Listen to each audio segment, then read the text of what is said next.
In the matter of the people of the state of California versus Orenthal James Simpson, case number BA096. And so, my fellow Americans, ask not what your country can do for you. Ask what you can do for your country. And we are back, Taylor, yet again. How are you doing today? I'm good. How are you? Good. It dawned on me that between the release of the first episode and the release of the second episode, a lot is going to happen in this country. So yeah, if you're listening to this on Thursday, just know that we don't know what happened 2 days ago yet. Nope. So, but again, it'll all be fine. It'll all work out. You can listen to this way into the future, you know? This might, if you're finding this airwave in space, try your best. You know what's funny you mentioned that, because I just started watching, like, yesterday, the Three Body Problem. Have you seen that? No, my husband read it and he loved it and he didn't like the show, so I didn't watch it, but I should read it anyway. Yeah, I definitely was going to read it, but I did watch the show, and I don't know what it's about yet. I gather that it's about like physics and aliens in the past and the present and the future, but like I don't know enough. But the production wise, it's really good. I realized that it was actually produced by the guys who did Game of Thrones, and so because you get a sense where like, oh, this doesn't feel like a cheapo Netflix show. This feels really like over the top done, and makes sense now. So anyways, on to my do you have anything else before we hop in? Oh, we have to introduce the show. Yeah, you just kept talking, so I just letting you talk. Hello everyone, welcome to Doomed to Fail. We're the podcast that brings you history's most notorious disasters and epic failures twice a week, every week. I am Taylor, joined by Fars. I'm Fars. And it's your turn. And it's my turn. So I'm pretty excited about my topic today. Ooh. Yeah. I every now and then I go down these like YouTube rabbit holes, and I just like sometimes it lasts for like that night, but sometimes it's like the next day and the next day and the next day. And this was one of those like the whole week where I was obsessed with content around this, and it's something that like we all are very familiar with and are aware of, but going into the details of it was super, super fascinating. So I learned a lot. I hope you learned a lot. I'm going to talk about North Korea. Ooh, okay, cool. It's fun. I'm ready. Yeah, it's awesome. Okay, so I'm gonna give you I'm gonna break this down into several pieces. One is like, what is North Korea? Like, why do we have North and South Korea? What are we doing? What is this whole thing? Then what are what's the life like of somebody in North Korea? And then I'm gonna go through probably the most famous recent example of something horrific happening there, and then I'm gonna top it off with a little dessert of another horrible thing I read about that I legitimately couldn't believe that it was real, and it is real. I'm literally reading about it on this screen in a bill passed by Congress, literally like right now. So, oh my God, okay. When you go into this again, I'm going to give you all the TLDR version of the formation of North Korea, because technically the history of the country goes back like 700, 800 years, and I'm not going to go all the way back there.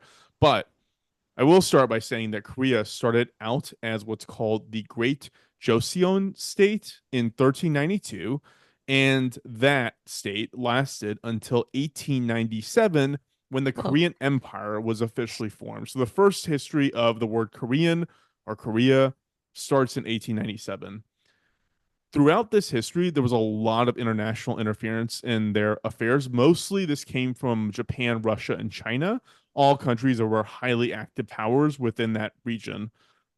In 1904, Russia and Japan went to war mostly to figure out who should assert the most control over over Korea, as well as access to trade routes to the Sea of Japan and the Yellow Sea. Japan would ultimately win, and a treaty was signed in 1905, which asserted that Korea, the entire state of Korea, country of Korea, was a protectorate of Japan, and basically pushed Russia completely out of this equation. So this basically means like they're under the protection of Japan, and that's I equated to Article 5 of NATO, where like if you attack one country, all others come to your protection. It was like that. If anybody attacked Korea, Japan was obligated to go and defend it. But in 1910, Japan formally annexed Korea. So we've all heard of the horrible stories of Japanese atrocities. Hmm. Um, they're like very well renowned for some of the cruelty throughout their history, and Hmm. a great example of that. So under Japanese rule, they were banned from using Korean names or using the Korean language at all. They removed all Koreans from official roles and government roles and replaced them with Japanese counterparts. They banned the teaching of Korean history in favor of teaching Japanese history. Generational land was confiscated by the government, and during World War II, Koreans were the ones used as slave labor to produce fortifications on the Japanese mainland. And probably the most important in world history, or for world history, is the slave labor of Koreans to fortify the island of Iwo Jima before the U.S. invaded. Wow. Also, a very, very gross aspect of this was a thing known as comfort women, which Mm. was where young girls were forced into sex slavery to the Japanese military, the Korean ones. And this particular atrocity has, it like still has foreign relations problems between South Korea and Japan, like even today. It's the one thing, one aspect of their like total control of the country that like persists and is like a part of, you know, Like the they still foreign do it? relations. No, as in like they're still seeking a formal declaration that they did do it and Oh, a formal apology, which it partially came in 2019 with a settlement of like 100. I forgot what it was, like $119,000. And it was like, what is that supposed to do? Like there's probably what? a lot of like people that are part Japanese in Korea because of that, or Yeah, vice I'm versa. sure. I'm You know? sure. Yeah. Yeah. Ugh. So all in all, nobody was having a good time. But in 1945, Japan surrendered World War II to the Allied powers, and as a result, gave up Korea as part of that. So Korea fell under the control, namely of the U.S. and the Soviet Union. The way so as if you look on a map, like Russia is on the northern tip. So Russia wanted the north side, obviously. Hmm. And so the South ended up becoming part the U.S. and part of the U.S. and allied powers. In theory, this control was only supposed to last for 5 years. And the idea was after a 5 year period, the Koreans would build up muscle memory to self govern. The US and the Soviets obviously had a very different idea of what self governance would mean here. The Hmm. US wanted a democratic capitalist society, whereas the Soviets wanted a communist state. This, along with like the general distrust that ended up leading to the Cold War between the two countries, resulted in this like ultimate division within Korea. So that's the reason why there's a North and a South Korea. It's entirely Hmm. based on Soviet versus US control. So it's like East and West Berlin, but like it's still there. Precisely. Yeah, Okay. that's exactly it. In 1948, South Korea held its first election to start the process of self governance. And then right after that, basically as a response to it, the USSR formed the Democratic Republic of North Korea and established a communist government with Kim Il sung as its leader. So it was tit for tat kind of a thing. Hmm. Between that time, 1948 and 1950, Kim basically pled with Stalin to support his unification plan by invading South Korea, which Stalin said he could only support if he received backing from China, because at that time, Stalin was convinced that he's about to get drawn into a direct war with the US if he invades directly or if he supports him directly. Hmm. The US also thought that. Truman also was like, well, if we do this, then we could get drawn into war with Russia, but decided we're going to try it anyways. And the U.S. got involved, as did 21 other UN countries, in pushing Kim's army back to the 38th parallel, which is a dividing line between the two, where an armistice was reached and what's called the demilitarized zone was established as a buffer between the North and the South, which is still there Hmm. today. Hmm. So I'm going to go through like what life there is like, which I think most of us know, but knowing It's some details is fascinating though, helpful. you know, 'cause you're like, how interesting. Keep I going. mean that's But you know what I mean? It's just that's like wild to be like they live in a place that is separate from the rest of the world it's crazy in because such an extreme way. it made me think of things that I never even thought of like as part of life. And I'm gonna break that down here in a second. So life in North Korea is mostly punctuated by poverty and lack of resources, and a major focus on loyalty towards the government and the leader Kim Jong Un, who's the grandson of Kim Il Sung. Wait, I'm so why do they pick Kim Il-sung? Like what was the why him? He was the head of the Communist Party in what was North Korea, I guess. Okay. Yeah. So by comparison of the two countries, North and South Korea, so South Korea's per capita GDP is around $35,000. The North Korean per capita GDP is around $1,000. It is a Wow. dramatic disparity between the two. And looking at things through the lens of money is like that's what got the wheels in motion here. So money means something. I never thought about this before. If you actually think about it, like it's gonna kind of blow your mind if you dwell on this. But money literally means something different in a communist country as opposed to like a capitalist country. Because in a total communist, in an ideal communist country, what's money for? Like you don't need money because Right. everything's given to you by the state, right? It's all And we'll share it, so it doesn't matter. yeah, and that's actually mostly the case formally in North Korea. Formally, North Korea has what's called a public distribution system or PDS, which is just the method of distributing goods to the population. And we don't have a ton of visibility into it or how it really works. It sounds like the system was more formalized before a famine hit the country in 1994. 1994 is around the time when the USSR collapsed and severed relations, had no resources to send to North Korea. It was also struck by a famine of crop as well. So during that time, basically people were just starving to death and the government could do nothing about it. And there was no resources for people to spend money because they had no money to give to other places to bring in food. hmm To give like to import in other Yeah. food. Yeah. I just looked it up. BTS is responsible for 0.3% of the South Korean GDP. That's incredible. They bring in one out of every in 2017. So this is in 2017. One in every 13 tourists to South Korea came because of BTS. That's very cool. BTS is also strictly banned, as is any K-pop from North Oh, for Korea. And sure. if you are caught with it, that is considered a hostile act towards the state, and you are sent to an internment camp. That is really uncool. Not fun. It's not a fun No, place to be. super So uncool, you guys. so going on back to the PDS, not the BTS system, going back to the PDS system. So there's an informal economy in North Korea that sprung up during this famine or shortly thereafter it, which is referred to as Jangmae-dang. These are markets, local markets, where you can trade North Korean dollars, sort of, but there really isn't North Korean dollars. Mostly it's euros and US dollars for goods that you would want. Oh, Um, interesting. yeah, so as a result, pretty much anybody who works and does any sort of regular work in North Korea also has a side hustle so they can actually get money because they don't get money From working. otherwise. Yeah. Are they allowed to though? Like with the interval?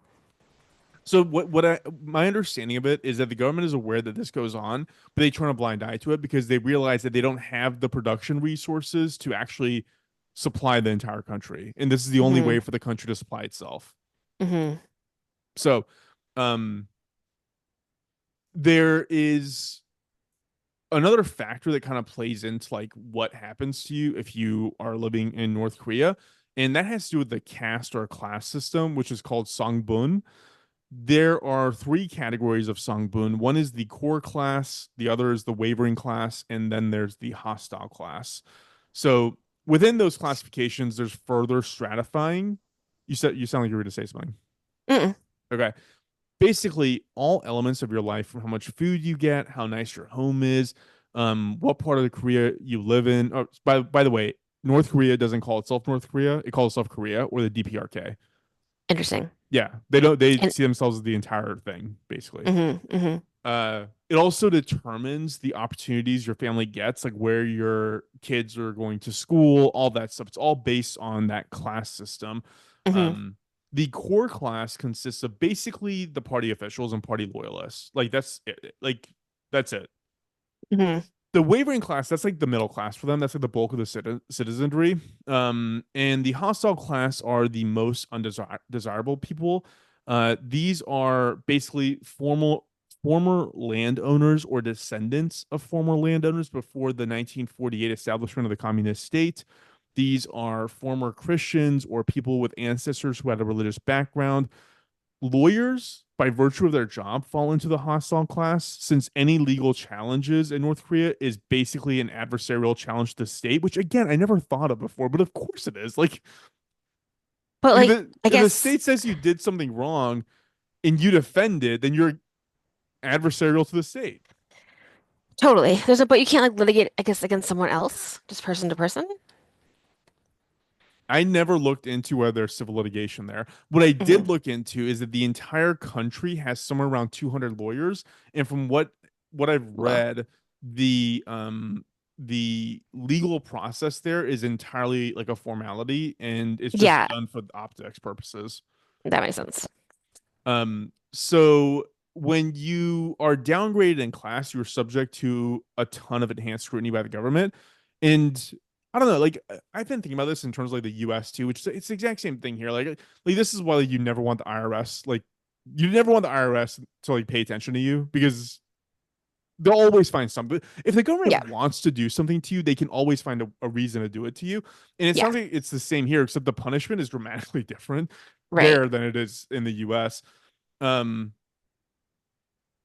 so the difference in your class can be the difference between life and death. So in times where food is scarce and you can't be part of the black market, the lower class is the most prone to starvation since rations are basically saved for the higher class citizens.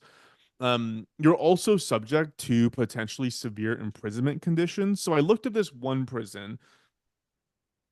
It's called Kachon, and Kachon is a labor camp. So North Korea in general is pretty well known for the labor camp. It's just another way for them to be able to generate products and resources without having the inputs required to do so because they keep these people on basically starvation rations Hmm. to not have to allocate resources elsewhere. They are designed to exploit labor from the members of the hostile class who the government is trying to isolate from society. So if you, like I said earlier, if you had any Western content like BTS, Hmm. music, then that's labor camp. If you speak out against the regime, that's obviously labor camp. Yeah, Um, if you're a descendant of somebody who's done anything that the government didn't like, then you are either born in the labor camp. I mean, you're either born in the labor camp and they kill you, or you just live your life in the labor camp. yeah. Oh, So that's terrible. because of the impoverished nature of North Korea, food rations here always have to be supplemented. So prisoners do this by catching insects and rodents. Apparently, the most desirable job at a labor camp is working with livestock, so you can steal the animals' food or pick through their shit for undigested grains to eat. Oh, it's terrible. Yeah, yeah, I was thinking about this in the context of like living conditions across the entire globe for humans. And outside of like little spikes like you would have, for example, in Gaza right now, this has to Hmm. be the worst in terms of sustained ongoing survival and misery. Like it sounds horrible. I'm looking at photos and there's like a satellite image of Korea at night, and North Korea is totally dark. Yeah. Like they just probably they don't even have electricity in most places. So there's a lot of show with North Korea that we're going to go into that prevents people from seeing that kind of stuff firsthand. So let me get Hmm. into that. We're talking about the most famous person that kind of first brought this story to mind for me. I'm going to talk about Otto Warmbier, whose name I'm sure you're familiar with. I don't know. Okay. So before July of 2017, US citizens could just use their passport freely to travel to North Korea. Freely as in from the US. Like the US wasn't going to stop you from going to North Korea, right? Hmm. So North Korea had a number of restrictions themselves. So namely, that travel could only be done if one of four state approved agencies were the ones who organized a guided tour. You couldn't just go to North Korea as an American and say, "I'm here. I'm just going to wander around and see what I can see." You can't do that. It Hmm. has to be a guided tour. So all aspects of travel are coordinated for foreigners by the government through these agencies. Typically, entry into North Korea happens by train or by plane from China, with routes directly into Pyongyang, which is the city capital. Hmm. Upon arrival, you will be taken by your handlers to either the Koryo Hotel, which is a luxury hotel there, or to Yanggakdo International Hotel. So both of these are specifically designed hotels for international tourists. The whole thing is specifically designed for international tourists. So you'll be shown grocery stores that are abundant in food and smiling faces. You'll be shown parts of the town that are lit up like a Christmas tree because all the electricity is being pushed there instead of to the outskirts of the city. Like it's all Mm-hmm. orchestrated. And if you watch these YouTube videos of people who are there recording, first off, they're risking their lives doing that. Like you are not allowed to do any documentation of anything that is not approved by your guides. And a lot of times, when I watch these videos, these guys are just walking around with the GoPro inside these hotels and around the city, and Mm-hmm. they're just recording everything. And I'm just like, how do you have the courage to do this? It's like it's No, unreal. I think I know who you're talking about now. I didn't look it up, but I think I know who you're talking about. Yeah, no, it's very Yeah. scary.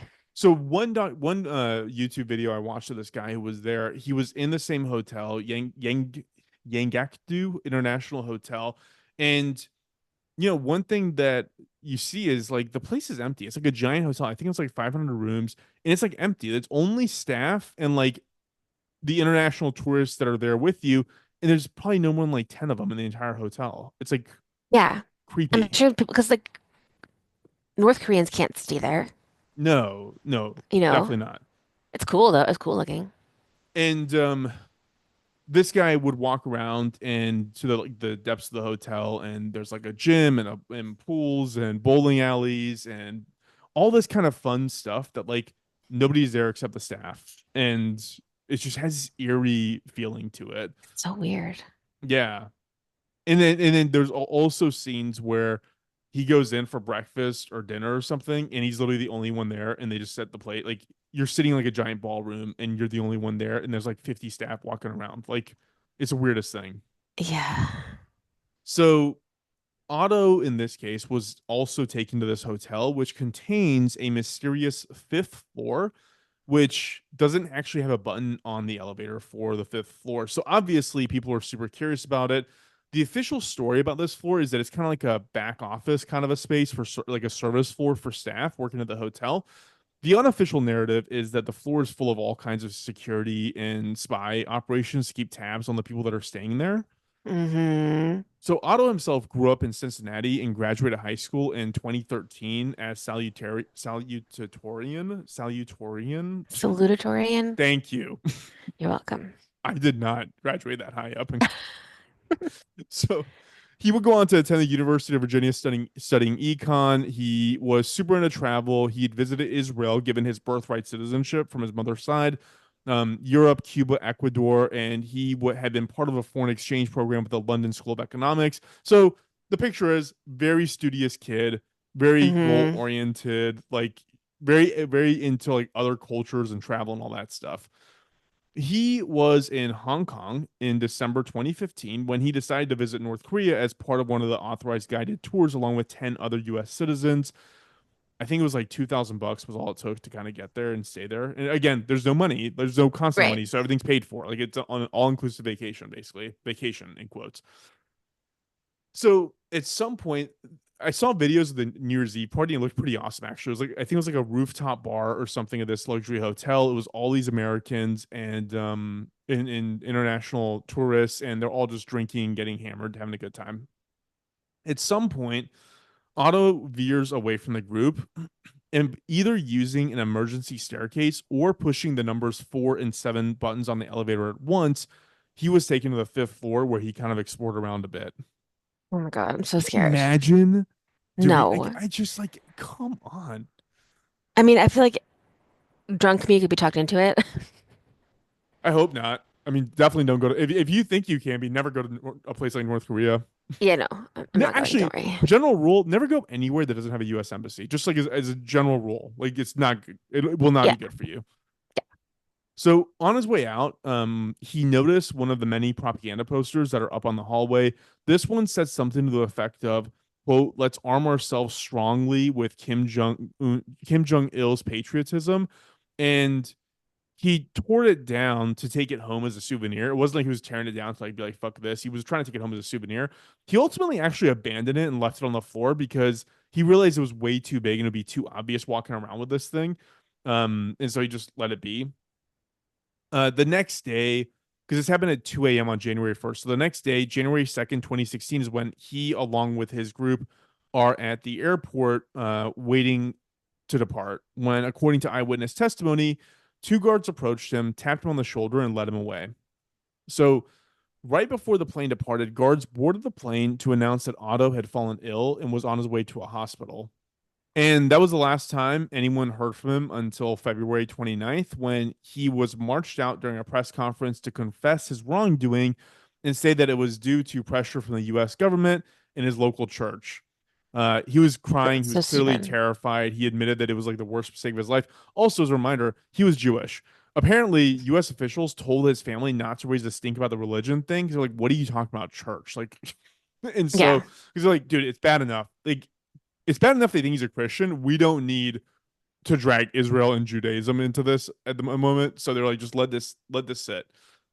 Ultimately, he had a sham trial and was sentenced to 15 years of hard labor for subversion was the official charge. He starts his prison sentence and his family starts working with first the Obama and then the Trump administration to get him home because it's like right in that overlap Yeah. period.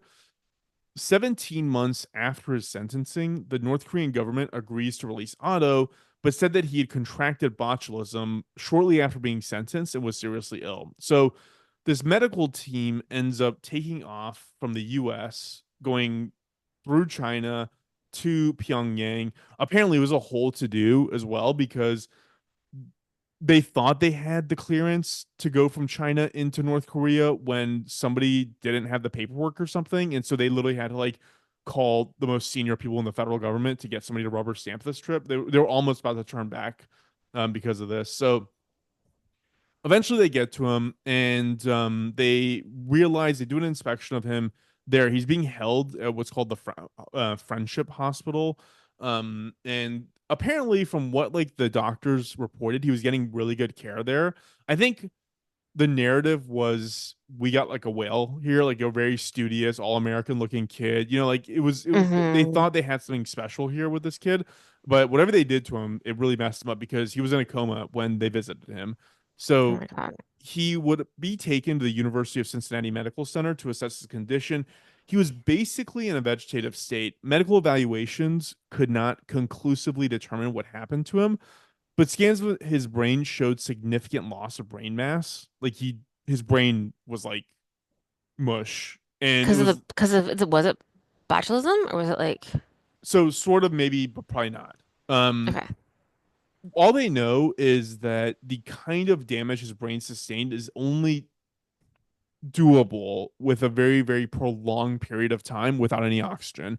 There's some speculation from others who reported later on that they think he was like waterboarded or was like like drowned or something. Like there was something that might have gone on with him, but the US said that there was no signs of torture. And originally they said there was no signs of botulism either, but they also said like there's a chance he could have gotten botulism and then it was mistreated or mishandled, and then he overcame the botulism on his own, and we got him when he didn't have botulism, but there was no signs of it when the U.S. Hmm. got him. So about a week after arriving home, his parents decided to just pull the plug. Since he was vegetative at that point, he was 22 years old. He ended up dying on June 19th of 2017. A few weeks after his death, the US government would ban all US travel to North Korea without verification, which was almost only given for humanitarian aid purposes. Um, Yeah, that's a good idea. apparently, when the US officials landed in North Korea to take his, at that point, basically his body back home, uh, the the North Korean government handed them a bill for $2 million for his medical care. Can you believe that? Isn't that amazing? Oh my God. Um, that's terrible. Yeah, it was a really, really weird, horrible, horrible situation. Yeah. There's one other story I came upon that is like the little dessert story that is crazy if it's true. We don't know, but and this is a quick one. This has to do with the disappearance of a guy named David Lewis Sneeden. Hmm. So this guy was 24 years old in 2004 when he vanished in China, or was reported to have vanished in China. So the Chinese government said he most likely fell into what's called Tiger Leaping Gorge and died. But in 2016, this is what I'm looking at right now on congress.gov/bill. This is a legitimate thing from Congress. So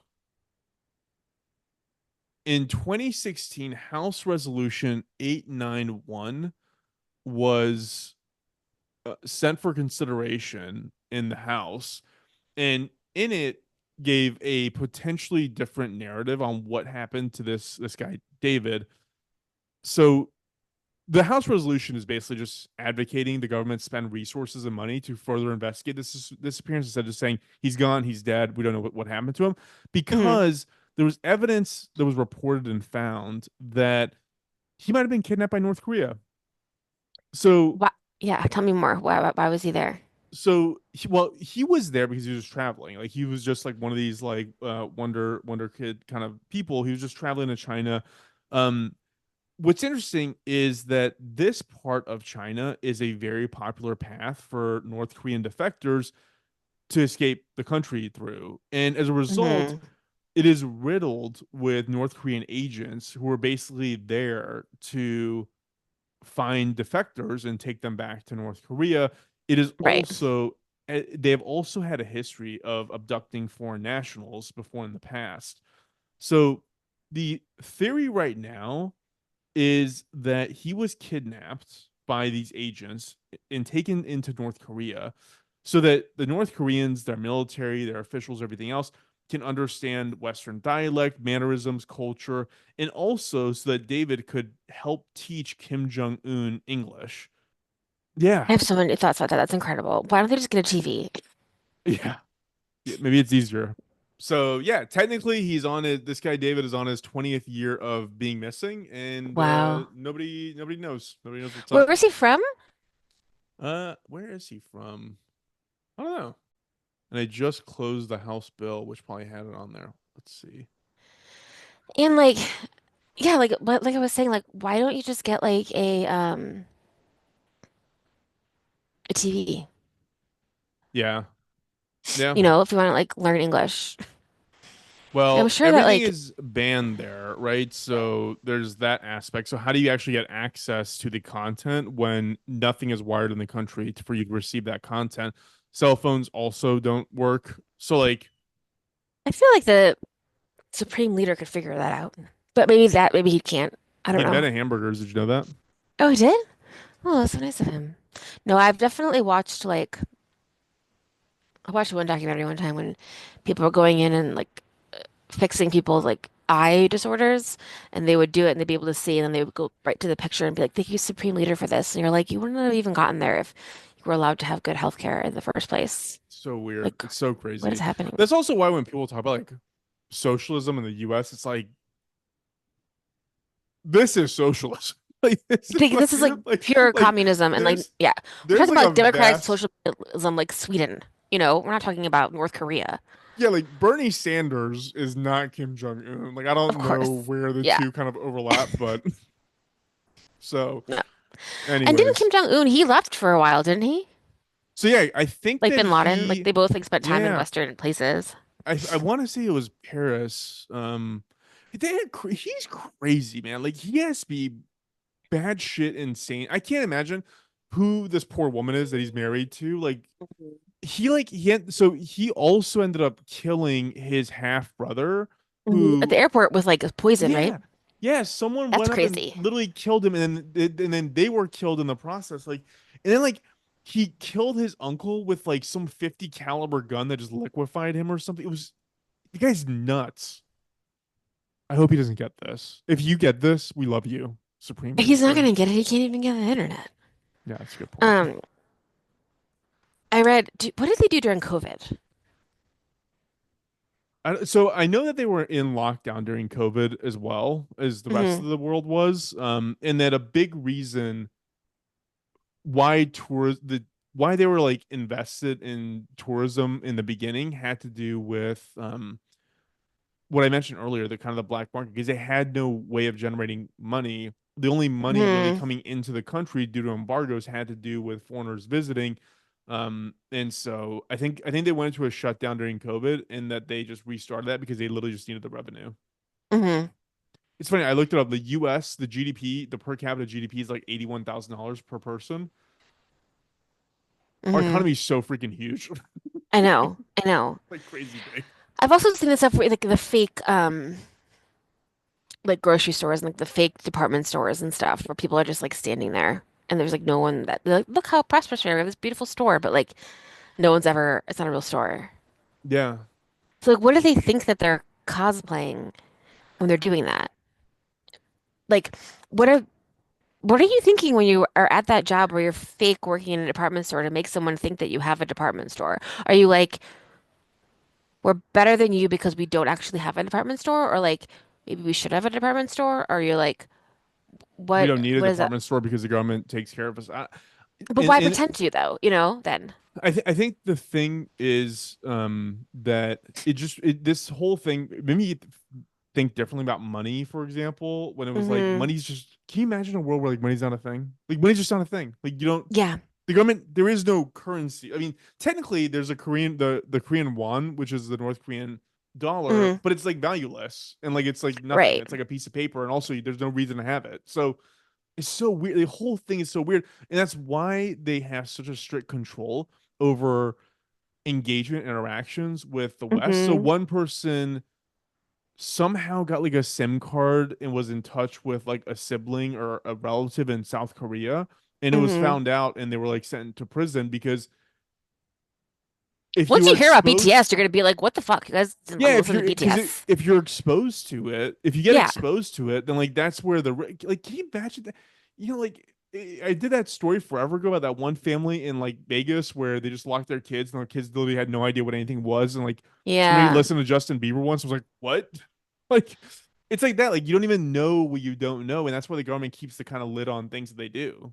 Hmm. But one fun thing, the funnest thing I learned about all of this was that for the longest time, North Korea and South Korea, the demilitarized zone, they had these giant megaphones aimed at each other. And on the North Korean side, they were funneling in all this like talk about the supreme leader towards South Korea. And on South Korea, they're like playing K-pop and shit. Yeah. It's like it was I want to be in the awesome. K-pop side, 1,000%. And then at one point, South Korea sends like a balloon full of like flyers about what life is like in South Korea over. I And feel like you then wouldn't even believe it. You'd be like, I you don't. wouldn't believe it. It'd And be then like going to like a medieval peasant and being like, look at this. VR. Can you believe it? Yeah. We have VR Can you now. believe this? Can you look at Um, my? Yeah. North Korea retaliated that time by sending balloons full of their trash to South. Oh, It's like I feel like weren't they sending balloons of poop recently? probably they probably added that, tacked that on. There was Yeah. multiple times during heightened tensions when they would stop and then they just resume. Like I don't know, man. It's not like again. There's something happening in the world right now between like Russia, China, North Korea that is like not good and is all leading towards like something. It feels like I heard that North Koreans are now fighting in on Ukraine. Russia's side in Ukraine. Like Yeah, I heard that something's too. happening here that's like really bad. It's bad. I think my take on it is like man, like when China's economy surpasses the U.S. economy, which is inevitable for it to happen, that's when we're like kind of not in a great spot. Yeah. So, anyways, We'll have to we'll have to figure it out. But it's also a good reminder that things could be things could be worse. Things could be worse. yeah, yeah, it could always be worse. Also, I never knew all this history about Korea. I never even knew what the Korean War was about. If I'm being honest, I I never had even no looked into idea. it. No, me either. And then like knowing that that's the reason why the North Korea country, the state was for like Hmm. crazy. And then like Japan, what is up? Why are there so many atrocities? Like, I know. I think what's that one camp? You know that camp The Man Behind the Sun, the movie they made. Yeah, I don't know. Man. But yeah, I mean, done very, very bad things. Unit 731. Yes. Yeah. There's some, yeah, oh my God. The Those, rape of those, those, Nanking. yeah. Rough. I Rough feel going. like I've read things about that that are just absolutely terrible. I know. Just absolutely terrible. It like goes back to the uniform truth, which is like humans have a lot of capacity to be horrible to each other. There's just, I don't know. There's a lot going on over there. So, anyways, that's my fun little story. Write to us if you've been to North Korea. Yeah. I think there's other countries that like are smaller that people barely go to as well. It's kind of, it's weird to think about that. There's people just like living a different, totally different life, wildly different. Yeah. Anyway, let us know what you think. Let us know anything you think we should talk about. Doomtofailpod@gmail.com. Find us on social media. Doomed to Fail Pod. Tell your friends. Tell your friends, tell your family. Everything's probably gonna be okay. It'll all work out as long as we don't live in North Korea. We'll be fine. Yeah, cross that off your list. Move on. Sweet Taylor, anything else? That's it. Thank you. Thank you. No, that's it. Cool. We'll go ahead Probably and log fine. off. Great.